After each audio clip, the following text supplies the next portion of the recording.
Monday evening, and welcome to From the Halls of Justice.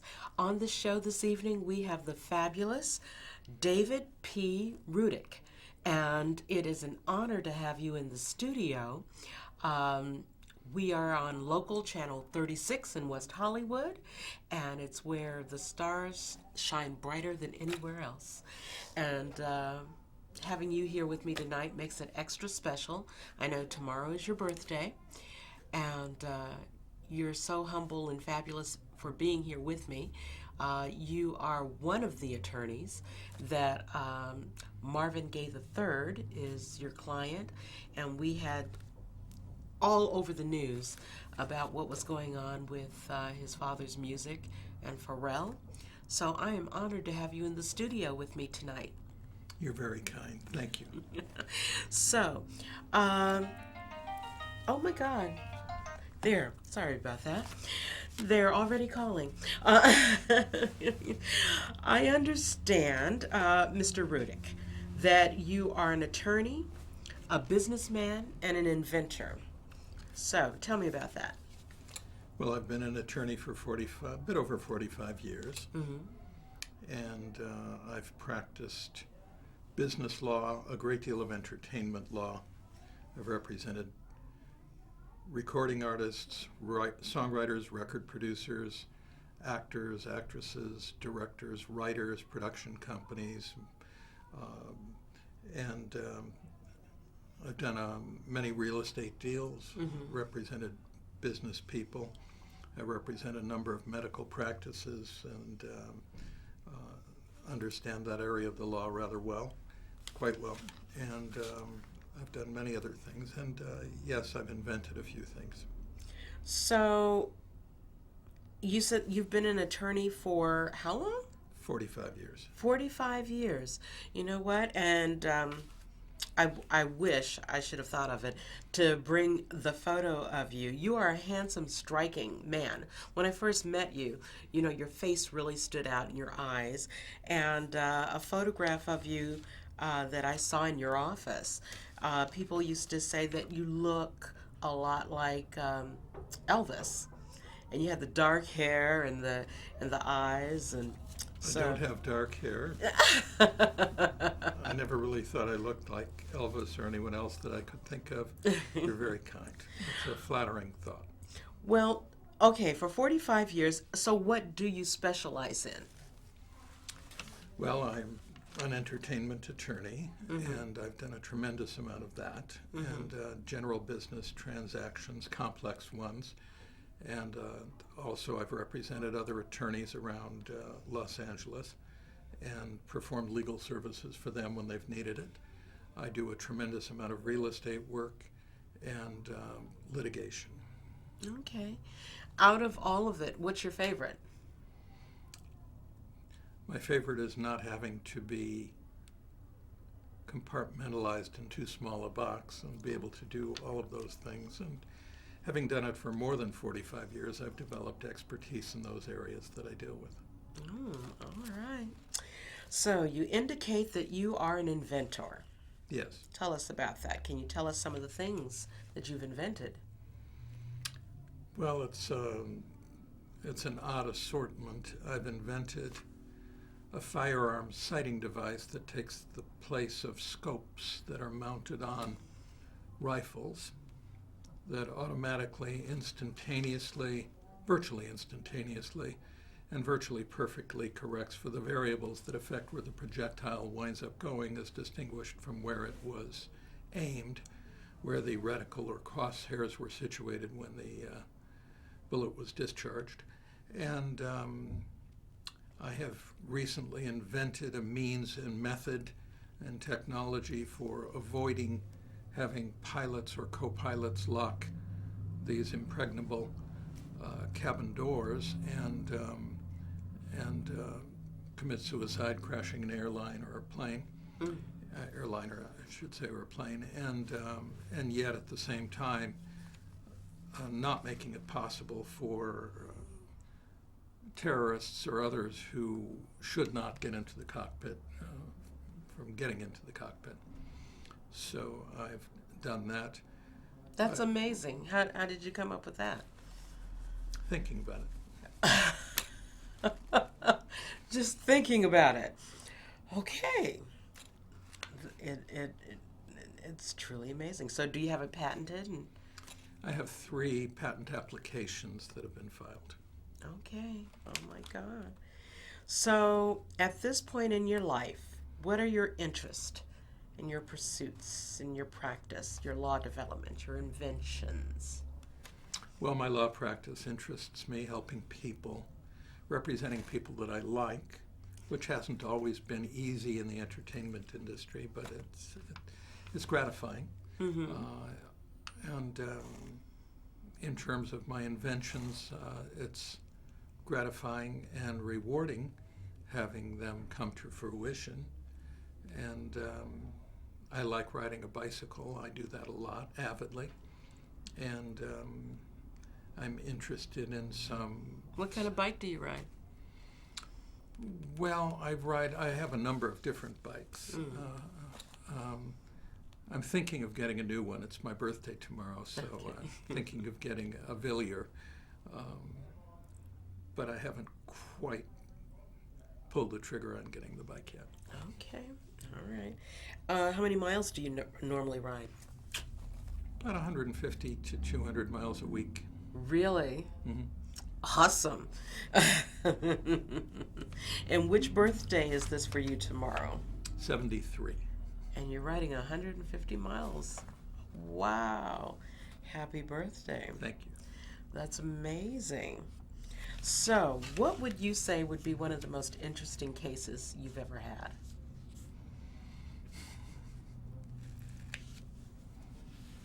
You know, most of them have been interesting. I can remember as far back as representing Bill Haley, although not in his prime, who was sued by his agent, Jolly Joyce, if I recall correctly, for all of the commissions that Jolly Joyce claimed Bill Haley owed him for engagements that he didn't accept or were not, somehow deals that were not done. Mm-hmm.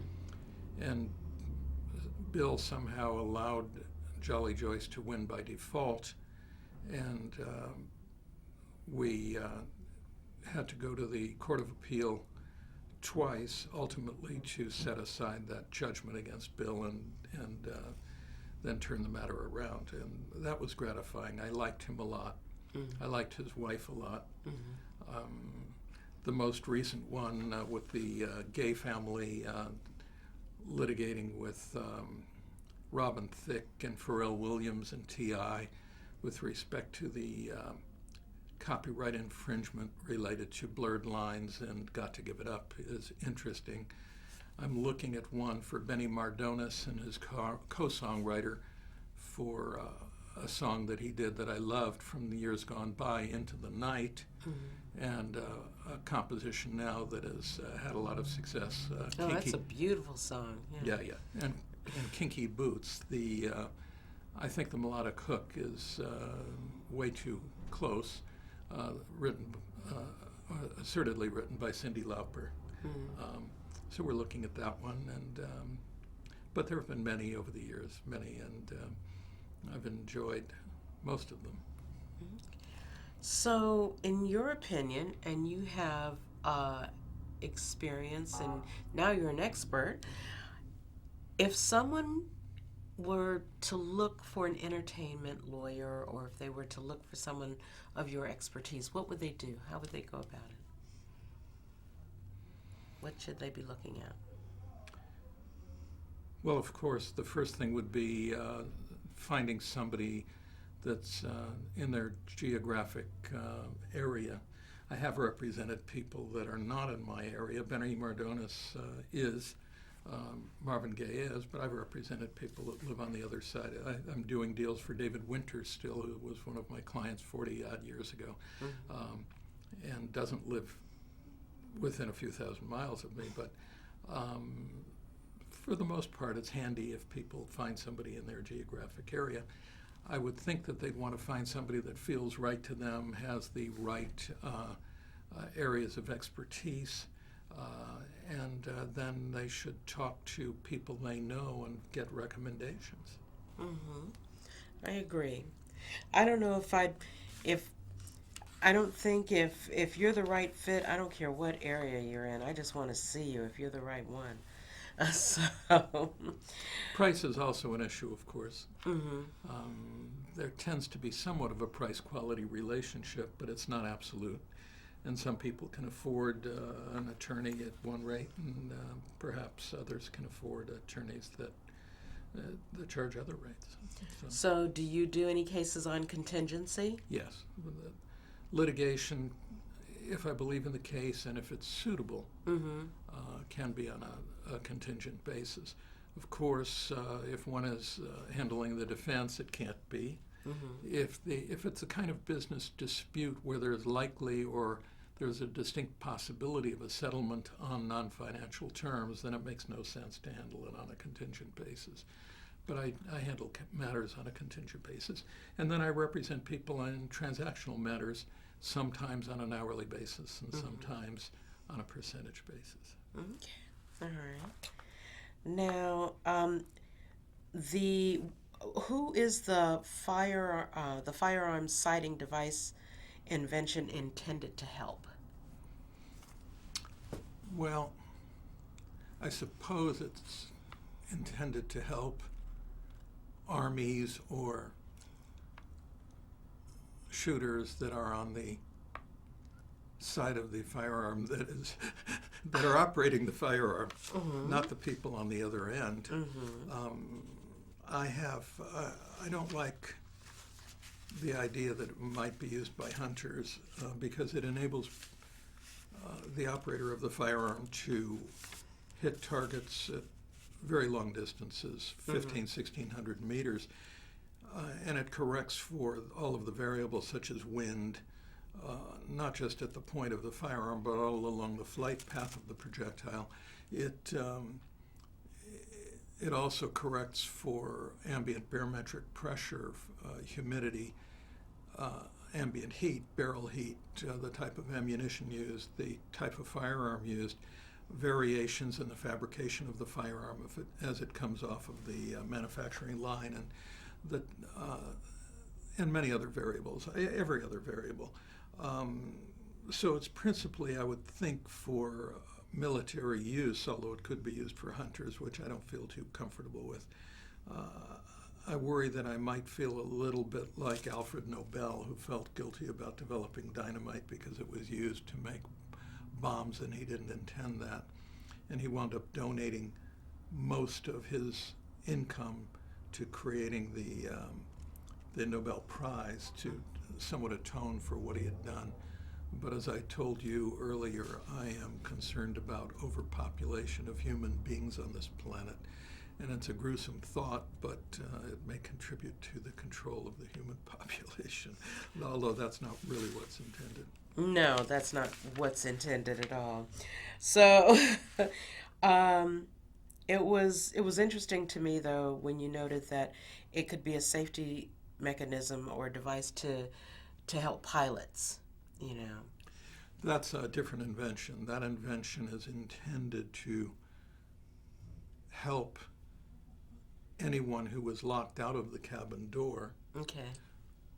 So that if there is a pilot or co-pilot that has taken control of the cockpit with the intention to commit suicide, which has happened more than once, substantially more than once, or if they intend to take the plane to a wrong location or do something with it, such as crashing it into the World Trade Center, et cetera, that can be done in spite of the fact that the doors now are 2 inches thick and are carbon fiber and cannot be broken through by a human being. Even a grenade can't get through those cabin doors, although it would probably destroy the aircraft.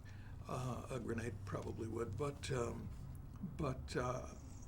the problem is that if the door is locked, there is one would simply knock, of course, and then there's a keypad that will open the door after a delay, but the party that is occupying the cockpit has a toggle switch that can override the keypad and keep the door locked, which is what happened recently in this German wing crash. And so there needed to be a technology development and a means and method to be able to have the door be opened, but not possibly be opened by terrorists and not be opened by anyone who is threatened by terrorists or under their control.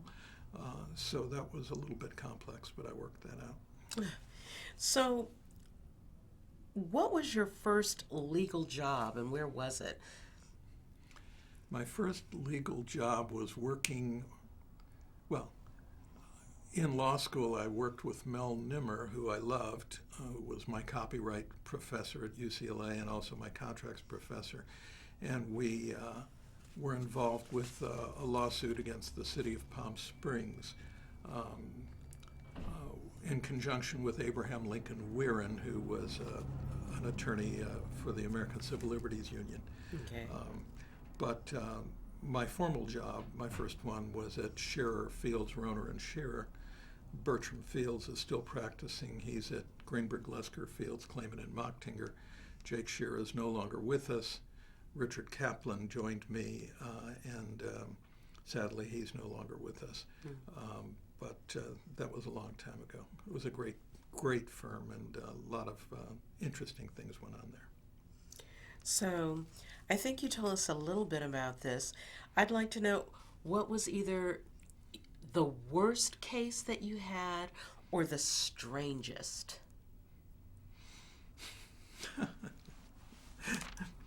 You know, there have been so many peculiar things that have happened that I've heard people say that I should write a book. I could never write a book because I wouldn't want to violate the confidences of any of my clients. Mm-hmm. There have been many. I mean, representing Motley Crue alone, they've had so many peculiar occurrences that some of which sort of scalded my psyche, and I'm not sure that that anybody should have to go through them. But and other clients. As I mentioned earlier, that I represented David Winters, who was a dancer and an actor in West Side Story on stage in New York, and then in the original film with Leonard Bernstein's music, and then he was has been a director, a writer, a producer, an actor, all of these years. For some reason that I'll attribute to his taste being unique, he developed a romantic relationship with Linda Lovelace, and she wrote a book and asked me for a little bit of advice since she was around. And I guess it was off the cuff, but she dedicated the book to her brilliant lawyer, David Rudich, and I tried to buy up as many copies as I could and destroy them. But some of them made it up. Made it up. So, do you watch any lawyer shows on television? No, I don't even know if there are lawyer shows. You know, we represented Peter Falk, and I loved Peter. He was just such a nice man, such a fabulous actor, a good guy. And so I would watch his shows when he was playing Columbo, and of course there were lawyers involved in that as well as Peter as the detective. And there were a few others, but they don't tend to follow the rules of evidence. They don't tend to be realistic. And even the ones that do, they tend to have some sort of resolution that isn't consistent with actual practice of law and what actually happens. So, no, I don't. I mean, there have been one or two that have been drama, that have been interesting films, but television, not really, no. So, do you have any comments on any judge? No, and if I did, I wouldn't articulate them on television. You never know who might, or where I might wind up, what judge I might wind up in front of, or whether it might be somebody who's friendly with another judge who might take umbrage anyway. And so, no, I don't think. I was involved in a dissolution proceeding. I was married twice, once many, many, many years ago, and the judge who was involved in my case called me when it was over, and we became friends. But no, I don't think it would be appropriate or good for my practice. Okay, no, that's fine. That's fine. But you were married twice. So, about your family life. So, is this your third marriage? No, this is my second marriage. So this one took. The Yes. second one, that's good. The first one was short, intense, not a good marriage. This one has been fabulous for 25 years, and I have 3 great kids, and I'm happy. That's wonderful. They insist on calling, and I shut mine up. Oh God. Okay, so you've been married for 25 years. Yes. And how many children do you have? I have 3. I feel that thinking people with a social conscience or that care about the world should only have 1 or 2 children. I think that it is the single greatest problem that the earth faces is overpopulation of human beings, and that we can recycle aluminum cans or glass bottles or use less water, but it's not going to do any good as long as the population is continuing to explode. We had 1 child, and my wife said finally when he was 3 that he wasn't a baby anymore, and she wanted 1 more. She wanted a baby, and could we have 1 more? So I agreed, and we wound up having twins. So oh my God! We have 3 children, although it wasn't intended to be that way, but that's life. Well, that was God's ha-ha to you. So, but your children are beautiful. I've seen them. They're great. And they are. They're absolutely gorgeous. They're best friends with one another and with us. It feels like the Waltons. They've never had a fight. We've Really? never had a fight. So they've never seen one. They send me texts every day telling me they love me, how was my day, just all 3 of them. Oh my God! Oh my God! That's wonderful. My mother and I, we love each other, but yeah, we can't get along for more than like maybe 10 minutes. So, well, we've got 5 minutes left on the show. If you had to give 1 word of advice to someone regarding your practice and area of law, what tidbit would you give them? Are you talking about giving advice to attorneys, or are you fledgling attorneys, or to prospective clients or people in the business? I would say, well, you pick. For me, I would go to prospective clients. Or for you, if that's where your heart is, where's your heart if you were, somebody in the business? So you pick. It's your birthday.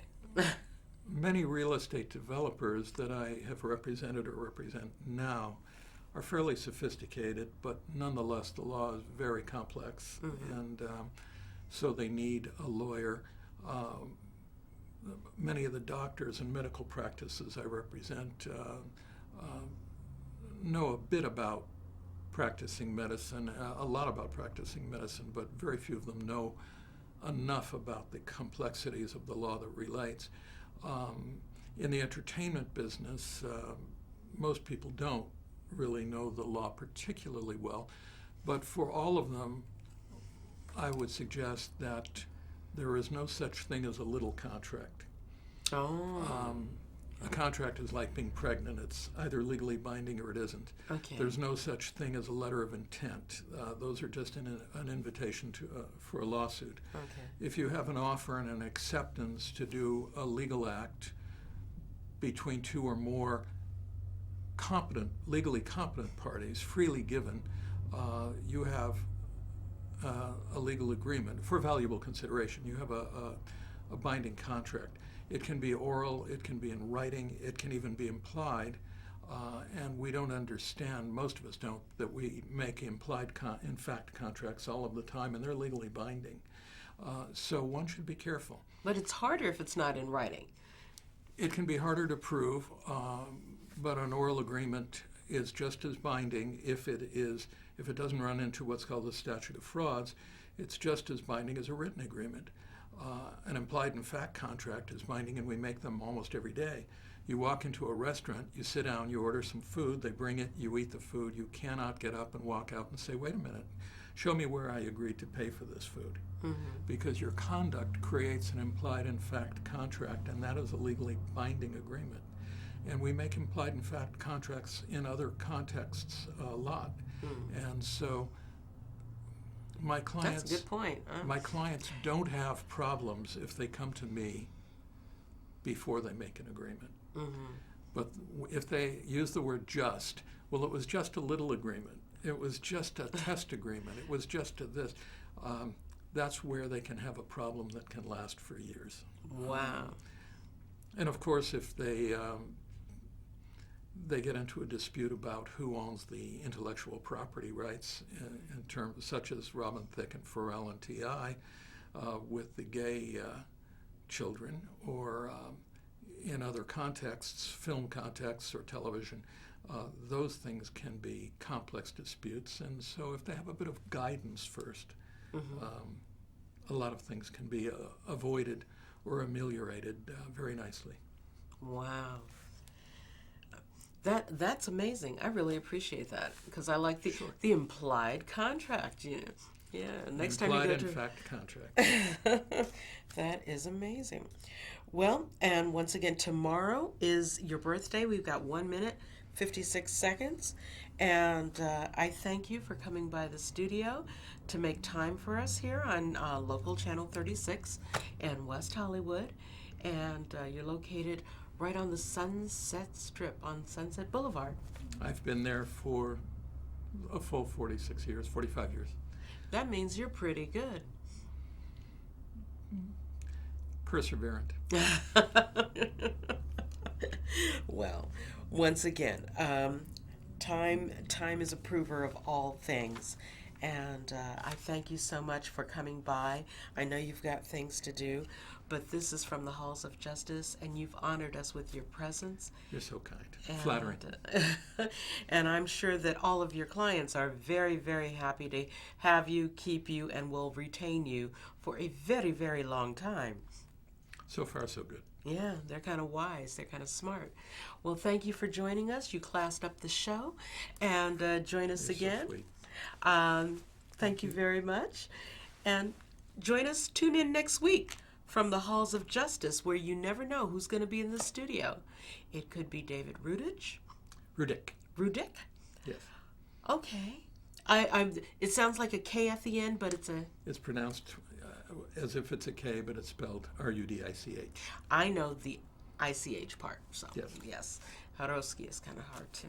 So thank you very much for being here. Thanks again. So join us next week, and any other plans that you're going to do for your birthday? I'm getting up very early, and I'm going to do an 80-mile ride, but other than that, no, I'll be back at work. Oh my God, an 80-mile ride. I don't know. That is really amazing. Does your wife ride with you? No, she doesn't. Okay. It's fun, though. I have friends that do. Okay. And my cycling club does. Oh my God. I can't believe this. Well, you look good.